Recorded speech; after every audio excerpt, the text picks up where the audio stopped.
கூட அதில் அந்த உயிரோட்டம் அந்த உணர்வு இருக்காது. ஆனால் அதை பார்க்காம மனசுல இருந்து பேசின அந்த ரீகானுடைய நன்றி உரை உண்மையிலே நன்றி உரைக்கான அந்த லட்சணத்தோடு அதற்கான உணர்வோடு இந்த நன்றி உரையை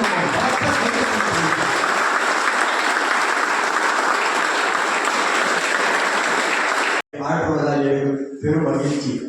இந்த நிகழ்ச்சியை ஏற்பாடு செய்த அகப்போரின் ஒருங்கிணைப்பாளர் ஐயா முத்துக்குமார் அவர்களை நன்றியை தெரிவித்து மகிழ்கிறேன். அடுத்ததாக இந்த நிகழ்ச்சிக்கு சிறப்புரை ஆற்றிய இயக்குனர் PMC டெக் இயக்குனர் ஐயா அவர்களுக்கும் PMC பாலிடெக்னிக் கல்லூரி முதல்வர் ஐயா அவர்களுக்கும் நன்றியை தெரிவித்துக் கொள்கிறேன். சுயம் தெளிவோம் என்ற தலைப்பில் சிறப்புரை ஆற்றிய சிறப்பு விருந்தினர் கலைமாமணி திரு மரபின் மைந்தன் முத்தையா அவர்களை மனமார்ந்த நன்றியை தெரிவித்துக் கொள்கிறேன். மற்றும் இந்த நிகழ்ச்சிக்கு கலந்து கொண்ட ஆசிரியர் பெருமக்களுக்கும் மாணவிகளுக்கும் என் மனமார்ந்த நன்றிகளை தெரிவித்துக் கொள்கிறேன். நன்றி, வணக்கம்.